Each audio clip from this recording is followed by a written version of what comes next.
Welcome back to Our Community. Susie Thomas visiting with author Wanda Brunstetter. You want to pick up Amish Front Porch. And just, can you give us a tidbit before we get into the Christmas cookie book? What kind of maybe stories will we find? What kind of a fun thing? Maybe give us one or two that we're going to hear about and read about in the Front Porch. Okay, you'll find stories of love, joy, and peace found in Amish country. That's in a nutshell. That's a great nutshell. Well, speaking of nuts and nutshells, let's get into Christmas cooking. There's a Christmas cookbook that's coming out as well? Yes. Of Amish recipes? Yes. It is called the Wanda E. Brunstetter's Amish Friends Christmas Cookbook. That's a mouthful. Not tough to get them to open up and talk about real life stuff, but how on earth did you get these ladies to open up and share recipes? They love to share their recipes. Really? You know how some people are, oh, that's a secret recipe. Yes. Family, not them. They're more than willing to share. And it's funny, though, because sometimes I always say, well, could you write that down? And oftentimes they'll write it down in the way that they would cook it, not in a way you would put in a cookbook. For instance, I have an Amish friend who served us a delicious pie called angel cream pie. And when she gave me the recipe, she said, bake until a little shaky. And I said, Betty, I need to know the time and the temperature of this. I can't just put in a little shaky. A little shaky. So she changed it up. She had to think a little bit. Okay, this would be the time and this would be the temp. And then she says, or until a little shaky. And so I added that. I put that in. Oh, I love that. We're talking about the pie, right? Not the baker. The pie. I love her, too. That's right.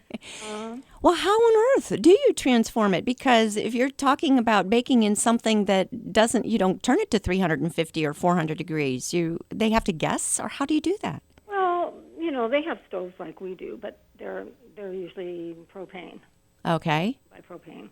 All right, I'm thinking of baking in brick ovens, so that doesn't. And then back in the old days, a lot of them did bake. They both, wood stoves, and some of them still do in the more conservative, backwards communities. I say you're familiar with the Schwarzentroopers, I'm sure. Mm-hmm. Well, most of them would probably still have wood stoves. Wow. A few might have propane, but it's not likely. Mm-hmm. But most of my Amish friends are a little bit more progressive, if you want to call it that, and they have propane-operated refrigerators and stoves, and so they know the temp. They know the temp, and they know how much time. Mm-hmm. They just don't think about writing it down that way. Yeah. Well, sure, because that's how Grandma taught them, right? Exactly. And you know the look. My grandmother taught me how to bake cookies, a certain kind, and she said, now I need you to stick your finger in this batter because that's how it has to feel. That's how you know it's right. And my brother, my sister, and I, we all know the feel. I took my granddaughter's finger, put it in there. That's the feel. And there's no other way to describe it. You can't tell. It's like a little shaky. Yes, and that's the best way to learn to cook, I think. My aunt taught me how to make buttermilk biscuits. She was from down south, and I had to get the feel. Mm-hmm. If you didn't have the feel, they came out like rocks. Right. That's right. Yeah, you don't get the feel right, it is not going to be good. That is absolutely right. Is this a combination of Amish and Mennonite recipes? Yes, more Amish than Mennonite, but there are definitely Mennonite recipes. Yeah. How many? How many recipes are in this book? You would ask me that. Oh, that's okay. A lot. There's a lot. There's probably around 200, I think. Oh, my goodness. That's usually fairly common for most of them. Wow. Are these kitchen tested in the Wanda Brunstetter kitchen? No, I've either here or in the homes where I've visited. So you've eaten them all? Pretty much. Not everyone, but pretty much. Sometimes I just put the word out when I'm doing a cookbook. I'll tell all my Amish friends, this is what I need. I'm looking for a cookbook representing this. Spread the word. So they do. They spread the word in their community to their Amish friends.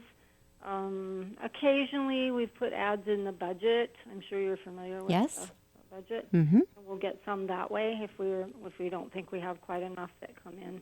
Oh, it just sounds amazing. Now, it's a Christmas cookbook. My head goes straight to dessert.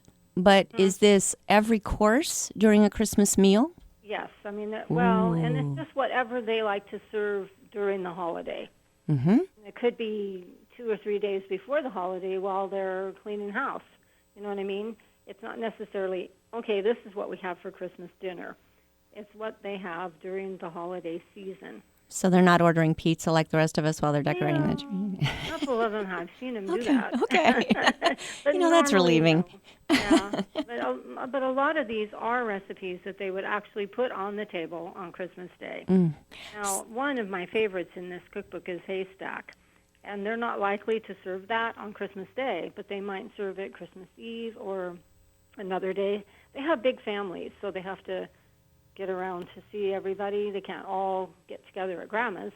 So let's say they're visiting one family one night and another. Somebody might fix haystack. And what is haystack? It's easy. It's a build-up. Here in my part of the country, we refer to it as Mexican build-up. It's similar. Like a 7-layer dip? Kind of. It's not really a dip, though, because you put it right on your plate. That's your main meal.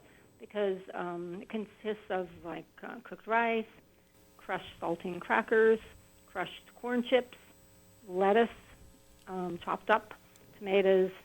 Sometimes people will add nuts. You can add or subtract black olive slice, ground beef browned.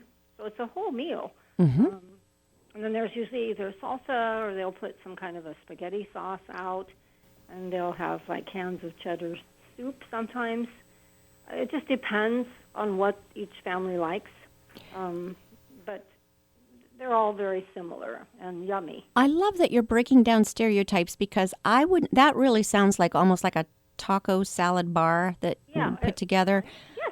I would not think of the Amish as eating kind of like a taco salad. That just doesn't come to my mind. So I love that you open this up. Yes. In Indiana, one of the favorite places that the Amish go to eat is one of the local Mexican restaurants. Isn't that interesting? Yep.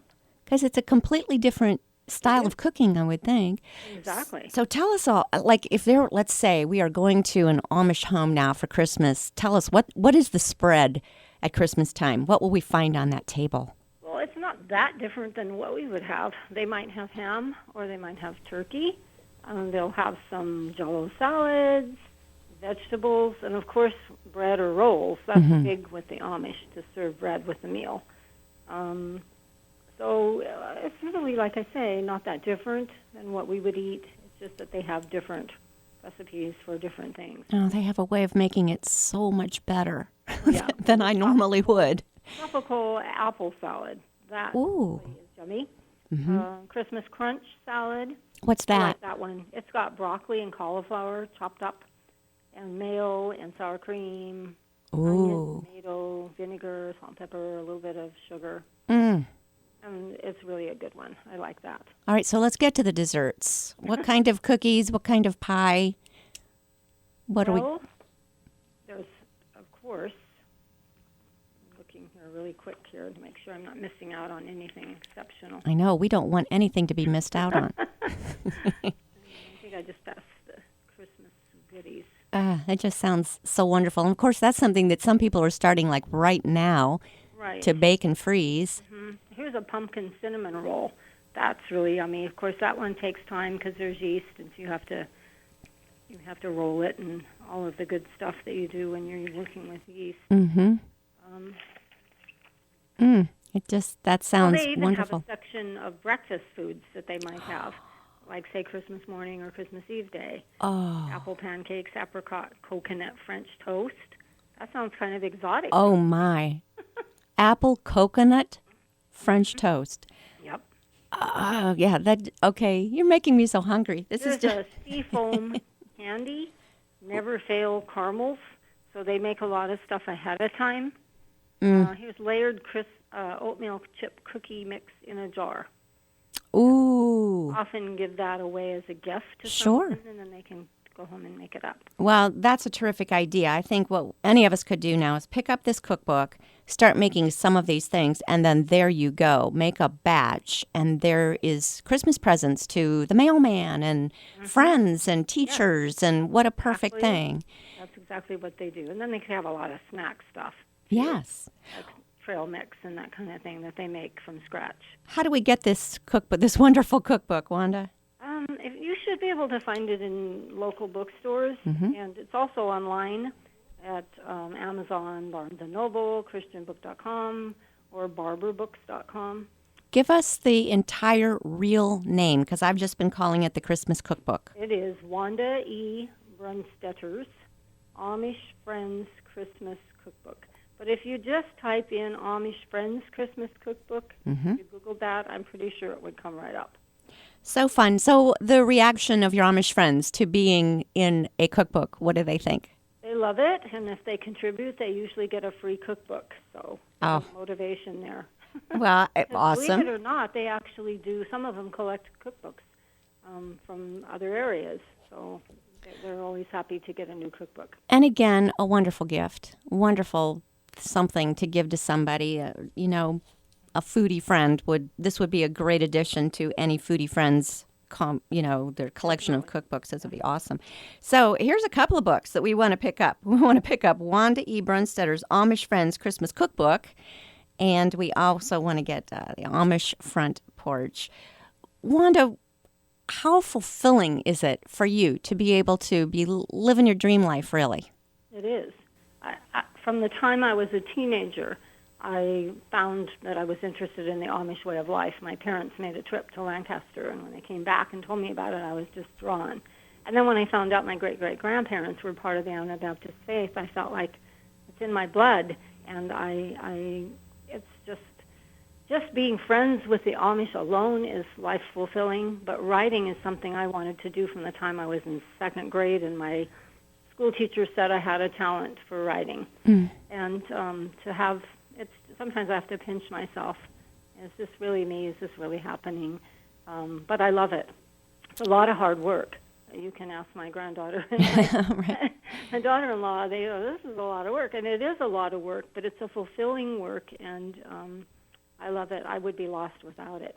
People just don't know the impact they have, do they? That second-grade teacher, I hope that she at some point knew that this is what you went on to do. Yeah, people always ask me that, and I think, I don't know. Yeah. I don't know if she did or not. But what an impact she had. She was such a blessing to me as a school teacher because I didn't get encouragement at home. And to get it from a teacher and to tell me that I had what it takes. She said, someday you're going to be an author. And I'm like, really? Nobody had ever given me that kind of encouragement. Wow. And that's a great way to end. We don't know. That word of encouragement to somebody that you pass along today could be life-changing.